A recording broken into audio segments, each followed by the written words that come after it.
जय माँ आदिशक्ति, जय माँ जगत जननी, जय माँ जगदम्बा। आज आप सभी लोगों के सन्मुख माता वैष्णवी के अपराजिता स्तोत्र को मैं यहाँ पे प्रकट करूंगा। माता वैष्णवी का यह अपराजिता स्तोत्र अन्य स्तोत्र की अपेक्षा शीघ्र फलप्रद है, जागृत है। देखिए, अपनी समस्या के समाधान के लिए व्यक्ति कुछ न कुछ ढूंढता है, नया ही प्राप्त करना चाहता है, या फिर उसे एक ऐसी शक्ति, ऐसी विद्या चाहिए जिससे वो अपनी हर प्रकार की बाधा जो न कटने वाली हो, जो न हटने वाली हो, वो उसे भी नष्ट करके आनंद पूर्वक जीवन यापन करे। ऐसे लोग हैं, परेशान हैं, ढूंढते हैं कि कोई तो मुझे कुछ बता दे। देखिए, अभी मैंने 2 दिन पहले ही आप लोगों के सन्मुख माता गायत्री के एक हवन के विषय में बतलाया। वो हवन गोपनीय हवन है, दुर्लभ हवन है। जो व्यक्ति स्वयं समर्थ है, गायत्री मंत्र का उच्चारण कर सकता है, वो खुद ही अपने घर में माता गायत्री के मंत्र से हवन कर सकता है। और यदि वह समर्थ नहीं है, उन्हें उच्चारण करने में समस्या होगी, तो किसी अच्छे ब्राह्मण से संपर्क साध करके आप अपने घर में माता गायत्री का हवन सीधे करा सकते हैं। और इतना ध्यान रखिएगा कि यदि वह ब्राह्मण संध्या कर रहा हो तो आपके लिए ये वरदान के समान हो जाएगा। अगर संध्या करने वाला ब्राह्मण आपके यहाँ गायत्री से हवन कराने के लिए तत्पर हो गए, तैयार हो गए, तो समझ लीजिए आपका भाग्य है। कुछ लोग ये कहते हैं कि गायत्री स्वयं के लिए ही है, गायत्री से किसी अन्य व्यक्ति के यहाँ कोई अनुष्ठान नहीं कराना चाहिए। देखिए, यदि ऐसी हम भावना रखें, हम ही केवल इस ब्रह्मांड में हर प्रकार के सुख, संपत्ति, संतति का लाभ लें और बाकी सब लोग हमारे पीछे पीछे घूमें, तो इससे भी विद्या का एक तरह से उपहास ही होता है। माँ गायत्री किसी एक व्यक्ति की व्यक्तिगत देवी नहीं है। और इसके सबसे बड़े उदाहरण है विश्वामित्र, जिन्होंने हजारों कुरीतियों को अपने पैरों तले रौंद दिया। देखिए, जितने भी उच्च वर्ग के उपासक हैं, साधक हैं, वो कभी भी व्यक्तिगत जातिवाद को लेकर के नहीं आगे बढ़ते कि ये फलाने जाति के देवता हैं, ये फलाने जाति के देवता हैं। ये सब मूर्खों का काम है। इसमें आप आपसी झगड़ा में न फंसे। यहाँ कोई राजनीति नहीं है। माता सबकी है। उन्हें केवल अन्य जाति के ही नहीं, अन्य धर्मों के लोग भी इनका जप कर सकते हैं, इनका स्मरण कर सकते हैं और उन्हें उतना ही लाभ मिलेगा। देखिए, देवी देवता, भूत प्रेत, पिशाच, वैताल, इन सब में आप श्रेणी ढूंढोगे, मिल जाएगी श्रेणियां, सब भिन्न भिन्न रूप से मिलेंगे। लेकिन महाशक्तियों की जब आप श्रेणियों को पकड़ोगे ना, तो उसमें आपको कहीं ना कहीं, कितना ही लंबा आपका दौड़ हो, जब जाओगे दौड़ते दौड़ते, तो आपको प्रत्येक महाविद्या, प्रत्येक उनकी सहचरी शक्तियां, सभी एक ही मार्ग में मिल जाएंगे। फिर क्या करेंगे आप? आपको तो यही होगा कि यार, मैं तो समय दे दे करके भिन्न भिन्न शक्तियों को पूजा, मुझे तो एक ही को पकड़ना चाहिए था, सब सिद्ध हो जाती।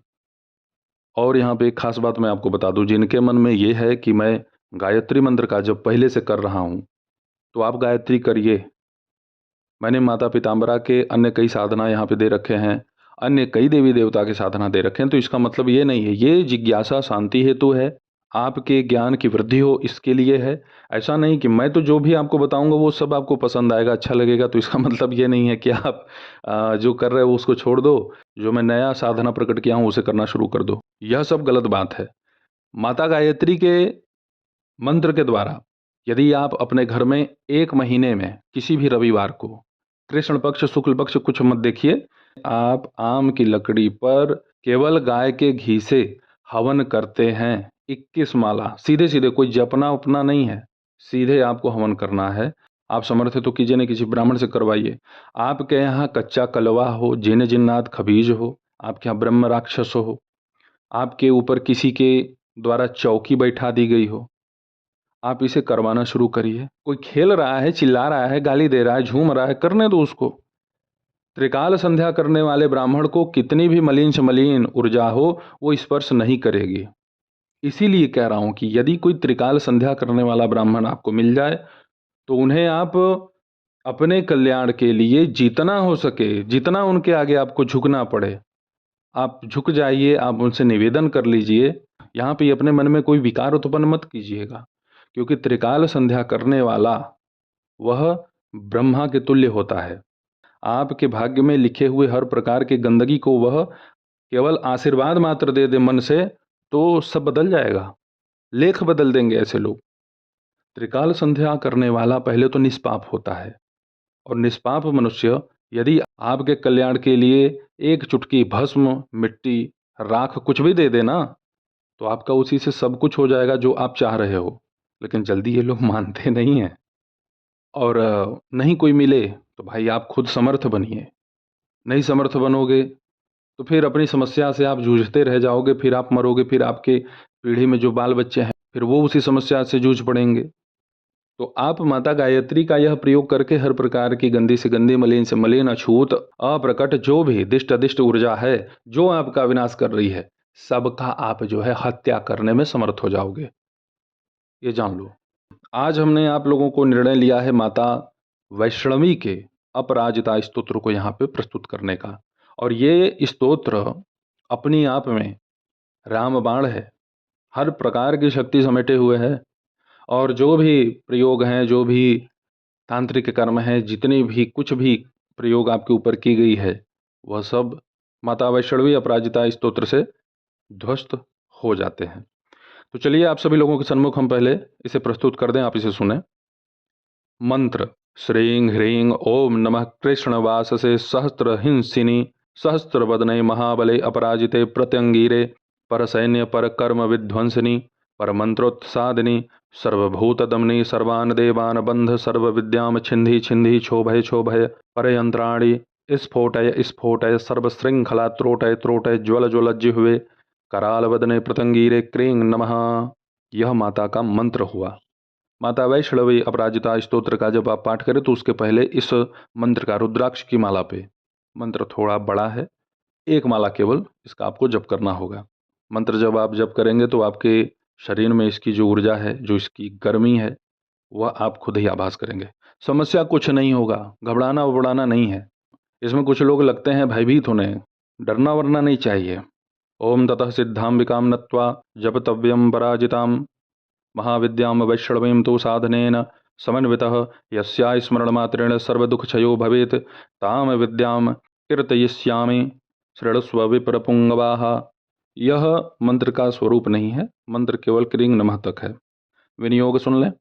ओम अस्याः महाविद्यायाः महावैष्णव्या श्री अपराजितायाः श्री महादेव ऋषिः गायत्रयुष्णिगनुष्ट बृहति छंदांसि श्रीलक्ष्मीन्द्रसिंहो देवता मम सर्वरक्षार्थ जपे विनियोगः। अब इसके बाद स्तोत्र प्रारंभ होता है, अब इसे श्रवण करें। ओम नमो भगवते वासुदेवाय, ओम नमो नारायणाय नमः, ओम नमो अनंताय सहस्रशीर्षाय क्षीरोदार्ढवशायिने शेषनागपर्यंकाय गरुड़वाहनाय अजयाय अपराजिताय पीतनिर्मलवाससे वासुदेव प्रद्युम्न अनिरुद्ध हयग्रीवशिर वाराह दामोदर नरसिंह वामन त्रिविक्रम राम परशुराम वरप्रद नमोस्तुते स्वाहा। ओम असुर दैत्य दानव यक्ष राक्षस भूत प्रेत पिशाच कुष्मांडव गंधर्व सिद्ध योगिनि शाग्नि डाकिनि लागिनि स्कंद प्ररोगमान ग्रहान स नक्षत्र ग्रहांशान्यान हन हन पज पज मत मत विध्वंसय विध्वंसय विद्रावय विद्रावय विजय विजय अपराजित अमित हत सहस्र नेत्र ज्वल ज्वल प्रज्वल प्रज्वल वय वय शंखेण चक्रेण वज्रेण शूलेन गदया मुशलेन हलेन चापेन भस्मीकुरु स्वाहा।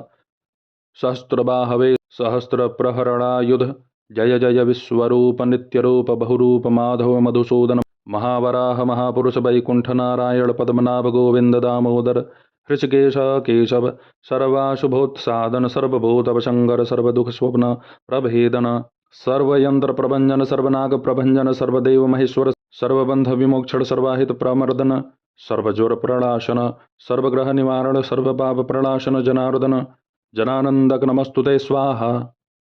यह आप सभी लोगों के सन्मुख हमने मूल स्तोत्र का पाठ यहाँ पे संपन्न किया। अब इसकी फलश्रुति श्रवण करें।